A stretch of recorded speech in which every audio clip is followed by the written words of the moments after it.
Hi friend. आज हम current affair के टॉप क्वेश्चन और उसके साथ हमने जीके जीएस के लिए हैं, जिनमें से हमने कुछ विमुद्रीकरण के, कुछ इंडेक्स सूचकांक के और 2024 नोबेल पुरस्कार जिनको मिलेगा उनका और जीके और जीएस करंट अफेयर के क्वेश्चन लिए हैं। तो चलिए शुरू करते हैं। पहला क्वेश्चन है, 2024 में चिकित्सा क्षेत्र में नोबेल पुरस्कार के लिए किसे चुना गया है? तो 2024 में चिकित्सा का नोबेल विक्टर एम्ब्रोस, ये यूएसए के हैं, और गैरी रूकुन, ये भी यूएसए के हैं। तो चिकित्सा का नोबेल इन दोनों को मिलेगा। और साहित्य का नोबेल 2024 ये हांगकांग, ये दक्षिण कोरिया के हैं, इनको मिलेगा। और शांति का नोबेल 2024 किसे मिलेगा? तो निहोन हिंडाक्यो, ये जापानी परमाणु बम से बचे लोगों का एक समूह है। तो शांति का नोबेल 2024 इन्हें मिलेगा। अगला क्वेश्चन है फ्रेंड, नोबेल पुरस्कार की राशि कितनी है? तो ये 1 करोड़ स्वीडिश क्रोनर की धनराशि दी जाती है। जिसे भी नोबेल पुरस्कार देना होता है उसे 1 करोड़ की राशि दी जाती है। और नोबेल पुरस्कार किसके जन्मदिन पर दिया जाता है फ्रेंड? तो अल्फ्रेड नोबेल, इनके जन्मदिन पर दिया जाता है। तो अल्फ्रेड नोबेल का जन्म 10 दिसंबर 1833 को हुआ था। तो इन्हीं के जन्मदिन पर इसकी घोषणा अक्टूबर में होती है और 10 दिसंबर को इसे दिया जाता है। नोबेल पुरस्कार 6 क्षेत्रों में दिया जाता है। पहला है भौतिकी के क्षेत्र में, दूसरा रसायन के क्षेत्र में, तीसरा है अर्थशास्त्र के क्षेत्र में। तो फ्रेंड्स, शुरुआत में अर्थशास्त्र के क्षेत्र में नहीं दिया जाता था, इसे 1969 में शुरू किया गया था। अगला शांति का नोबेल साहित्य के क्षेत्र में और चिकित्सा के क्षेत्र में, इन 6 क्षेत्रों में नोबेल पुरस्कार दिया जाता है। और फर्स्ट नोबेल, पहला नोबेल हेनरी ड्यूनेट को दिया गया था 1901 में। अगला क्वेश्चन है, केंद्रीय मंत्री अनुराग सिंह ठाकुर ने 45वीं शतरंज ओलंपियाड की मिसाल किसे सौंपी? तो केंद्रीय मंत्री अनुराग सिंह ठाकुर ने 45वीं शतरंज ओलंपियाड की मिसाल हंगरी को सौंपी है। अगला क्वेश्चन है, हाल ही में चंद्रमा पर सफलतापूर्वक टर्न डाउन करने वाली दुनिया की पहली निजी कंपनी कौन सी है? तो चंद्रमा पर सफलतापूर्वक टर्न डाउन करने वाली पहली निजी कंपनी इंट्यूटिव कंपनी है। अगला क्वेश्चन है, हाल ही में मरणोपरांत पद्म विभूषण 2024 किसे प्रदान करने की घोषणा की गई? तो फ्रेंड, मरणोपरांत पद्म विभूषण 2024 बिंदेश्वर पाठक को दिया जाएगा। और इसके साथ ही फ्रेंड, चिरंजीवी, पद्मा सुब्रमण्यम, बैजंती माला और वेंकैया नायडू को पद्म विभूषण 2024 से पुरस्कृत किया जाएगा। अगला क्वेश्चन है, मालाबार 2024 नव सैनिक अभ्यास कहाँ प्रारंभ होगा? तो मालाबार नौ सैनिक अभ्यास भारत के विशाखापट्टनम में प्रारंभ होगा। इसमें शामिल देश हैं India, USA, Japan plus Australia. ये 4 देश मालाबार नौ सैनिक अभ्यास में शामिल हैं। अगला क्वेश्चन है, भारतीय सेना ने सैन्य अभ्यास मैत्री किसके साथ प्रारंभ किया है? तो भारतीय सेना ने संयुक्त सैन्य अभ्यास मैत्री इंडिया प्लस थाईलैंड के बीच होगा। अगला है, हाल ही में आईपीएस रश्मि शुक्ला किस राज्य की पहली महिला पुलिस महानिदेशक नियुक्त हुई हैं? तो आईपीएस रश्मि शुक्ला महाराष्ट्र की पहली पुलिस महानिदेशक नियुक्त हुई हैं। अगला है, हाल ही में यूपीआई भुगतान को स्वीकार करने वाला पहला यूरोपीय देश कौन सा होगा? तो हाल ही में यूपीआई भुगतान को स्वीकार करने वाला पहला यूरोपीय देश फ्रांस है। अगला क्वेश्चन है, हाल ही में गर्भपात का अधिकार सुनिश्चित करने वाला देश कौन सा बना है? तो फ्रेंड, ये क्वेश्चन अभी बीपीएससी टीचर बिहार में हुआ था ना, उसमें पूछा गया था कि हाल ही में गर्भपात का अधिकार सुनिश्चित करने वाला देश कौन सा बना है? ये फ्रांस है। ये भी पूछा गया था। अगला क्वेश्चन है, बिहार दिवस किस दिन मनाया जाता है? तो फ्रेंड, बिहार दिवस 22 मार्च को मनाया जाता है। ये रिपीट क्वेश्चन हो गया। अगला क्वेश्चन, 2024 में देश के चुनाव आयोग के फैसले के खिलाफ पेशावर उच्च न्यायालय के एक फैसले द्वारा इमरान खान की पाकिस्तान तहरीक-ए-इंसाफ पार्टी को बहाल किया गया। चुनावी प्रतीक क्या था? तो फ्रेंड, 2024 में देश के चुनाव आयोग के एक फैसले के खिलाफ पेशावर उच्च न्यायालय के एक फैसले द्वारा इमरान खान की जो पार्टी थी तहरीक-ए-इंसाफ पार्टी, इसे बहाल कर दिया गया। तो इनका चुनावी प्रतीक क्रिकेट बैट था। अगला क्वेश्चन है, कौन सी नदी भारत और नेपाल के बीच सीमा बनाती है? तो फ्रेंड, काली नदी है जो भारत और नेपाल के बीच सीमा बनाती है।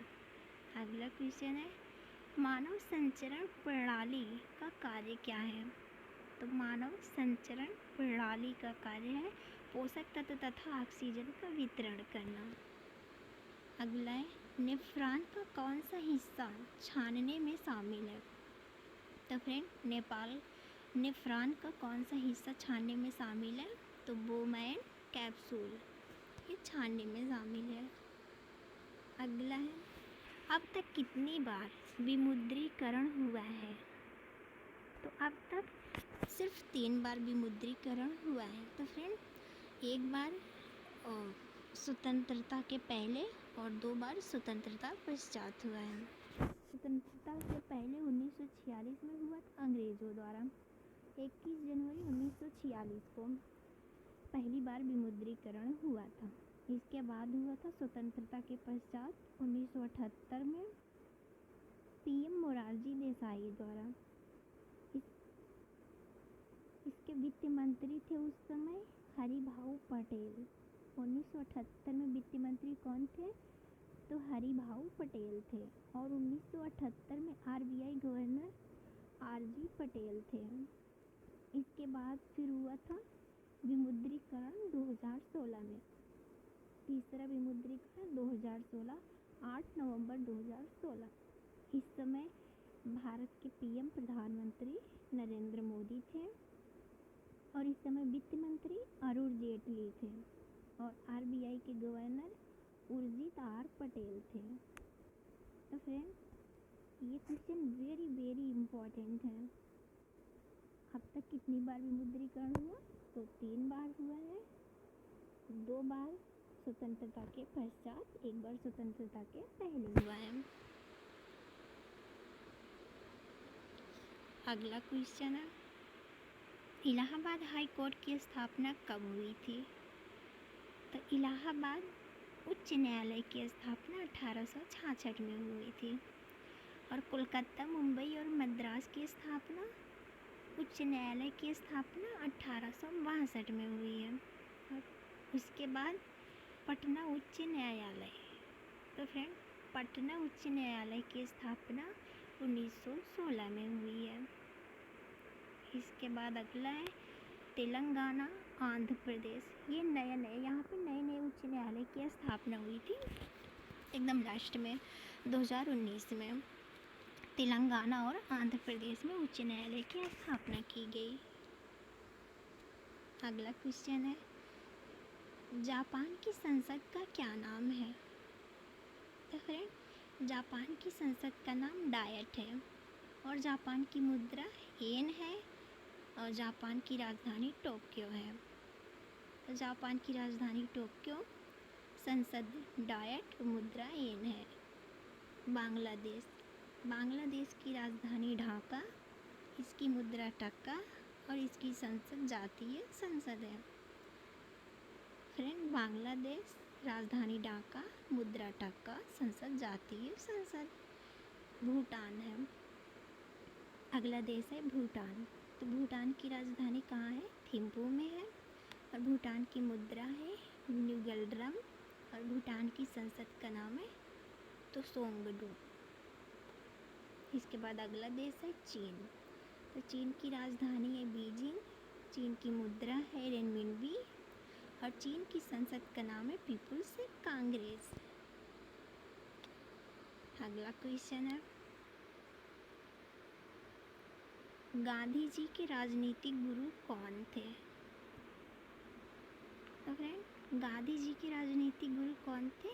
तो ये गोपाल कृष्ण गोखले को गांधी जी ने अपना राजनीतिक गुरु माना था। और गांधी जी द्वारा भारत में पहला सत्याग्रह कौन सा था? तो चंपारण सत्याग्रह था।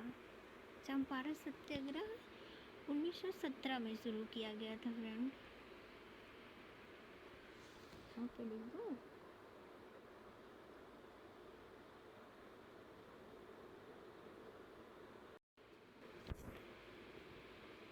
तो फ्रेंड, चंपारण सत्याग्रह 1917 में हुआ था।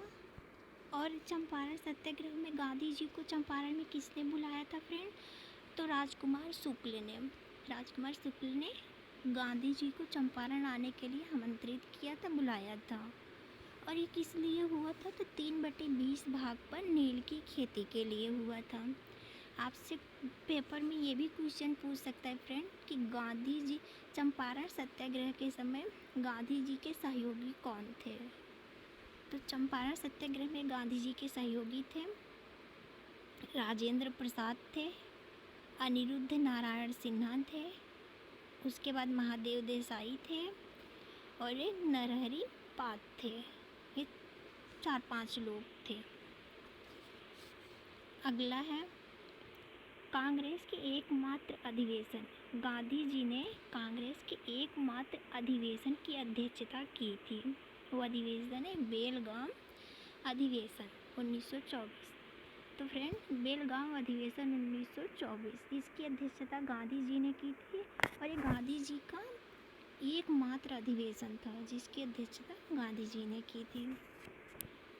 अगला है, प्रथम वास्तविक किसान सत्याग्रह। तो गांधी जी का प्रथम वास्तविक किसान सत्याग्रह खेड़ा सत्याग्रह था। खेड़ा सत्याग्रह कब हुआ था? तो अक्टूबर 1918 को खेड़ा सत्याग्रह हुआ था। तो फ्रेंड, क्या था? गांधी जी के राजनीतिक गुरु गोपाल कृष्ण गोखले थे। गांधी जी का भारत में पहला सत्याग्रह चंपारण था 1917 में और गांधी जी का प्रथम वास्तविक किसान सत्याग्रह खेड़ा सत्याग्रह अक्टूबर 1918। अगला क्वेश्चन है, 1937 में संपन्न विधानसभा चुनाव में इंडियन नेशनल कांग्रेस को किस प्रांत में पूर्ण बहुमत नहीं मिला था? तो 1937 में संपन्न विधानसभा चुनाव में इंडियन नेशनल कांग्रेस को पंजाब में बहुमत नहीं मिला था। अगला क्वेश्चन है, उच्च न्यायालय के परमादेश जारी करने की शक्ति के अंतर्गत आते हैं। तो फ्रेंड, उच्च न्यायालय परमादेश जारी कर सकता है संवैधानिक अधिकार के अंतर्गत, मौलिक अधिकार के अंतर्गत और सांविधिक अधिकार, इन तीनों के अंतर्गत उच्च न्यायालय परमादेश जारी कर सकता है। अगला क्वेश्चन है, हाल ही में पूर्व अग्निवीरों के लिए 15% आरक्षण की घोषणा करने वाली पहली बड़ी कंपनी कौन सी है? तो फ्रेंड, हाल ही में पूर्व अग्निवीरों के लिए 15% आरक्षण की घोषणा करने वाली कंपनी ब्रह्मोस एयरोस्पेस है। तो ब्रह्मोस एयरोस्पेस ने अग्निवीरों के लिए 15% आरक्षण की घोषणा की है। अगला क्वेश्चन है, हाल ही में किसे हरियाणा के मुख्यमंत्री बनाने की घोषणा की गई? तो हरियाणा के अगले मुख्यमंत्री नायब सिंह सैनी हैं। ये बीजेपी के हैं, अभी हाल ही में चुनाव हुआ ना, तो नायब सिंह सैनी हरियाणा के मुख्यमंत्री होंगे। इसकी राजधानी है हरियाणा की चंडीगढ़। अगला क्वेश्चन है, हाल ही में जापान और कोरिया के यूएसए के नेतृत्व वाले खनिज सुरक्षा वित्त नेटवर्क में शामिल होने वाला तीसरा एशियाई देश कौन सा होगा? तो तीसरा एशियाई देश ये भारत है। अगला क्वेश्चन है, हाल ही में पीएम नरेंद्र मोदी ने बिडकिंग औद्योगिक क्षेत्र का शुभारंभ कहाँ किया है? तो पीएम नरेंद्र मोदी ने बिडकिंग औद्योगिक क्षेत्र का शुभारंभ ये महाराष्ट्र में किया है। अगला क्वेश्चन है, वैश्विक भूख सूचकांक 2024 में भारत की रैंक क्या है? तो फ्रेंड, वैश्विक भूख सूचकांक में भारत की रैंक 105 पे है। भारत 105वां नंबर पे आया है। इतनी ज़्यादा भारत में भूखमरी है।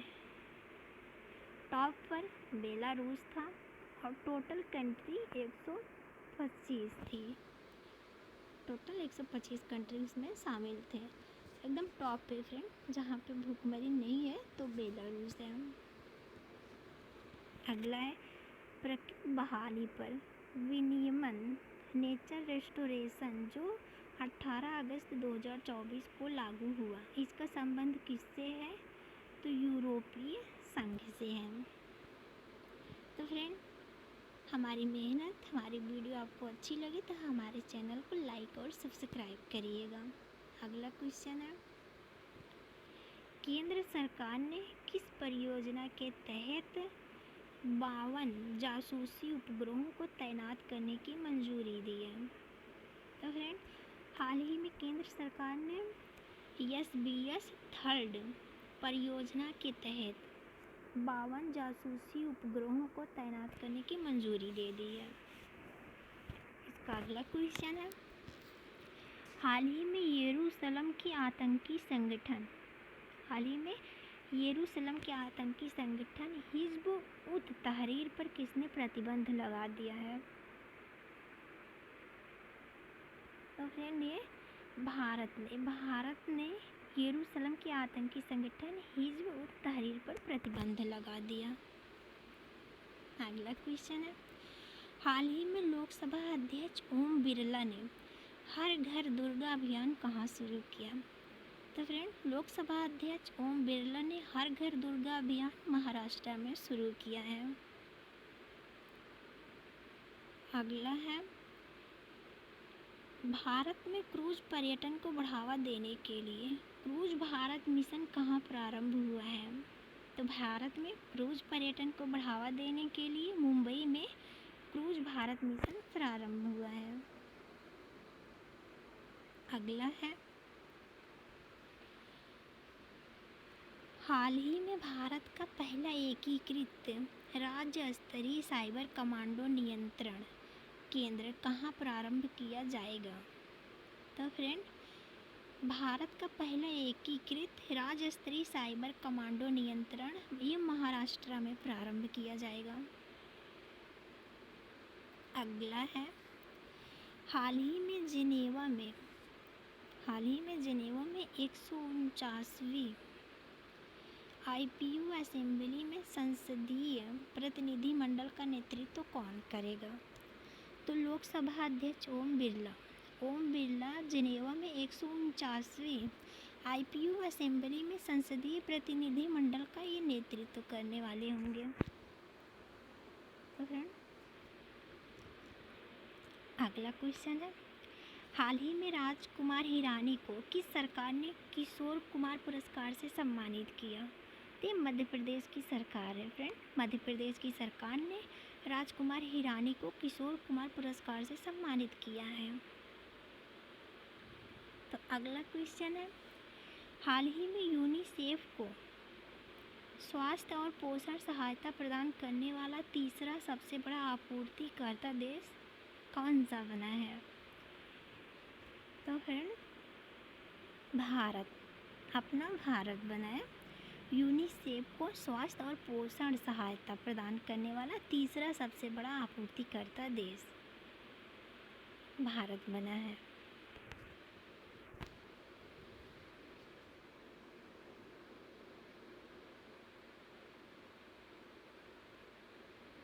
तो फ्रेंड, ये थी हमारी आज की वीडियो। आपको हमारी वीडियो और हमारी मेहनत पसंद आए तो हमारे वीडियो को लाइक और सब्सक्राइब करिएगा। फ्रेंड, हमने कोशिश किया है कि हम आपको बेस्ट से बेस्ट कंटेंट दें, वो क्वेश्चन दें जो आपकी परीक्षाओं में आने की पूरी संभावनाएं हैं। तो मैंने इसमें साइंस के, पॉलिटी के, हिस्ट्री के और कुछ इस स्टैटिक जीके के भी, करंट के भी क्वेश्चन लिए हैं। कोशिश करेंगे कि आपको बेहतर से बेहतर क्वेश्चन दें जो परीक्षाओं में आ सके, जिसकी संभावना हो आने की। तो फ्रेंड, अब हम वीडियो को यहीं पे समाप्त करते हैं।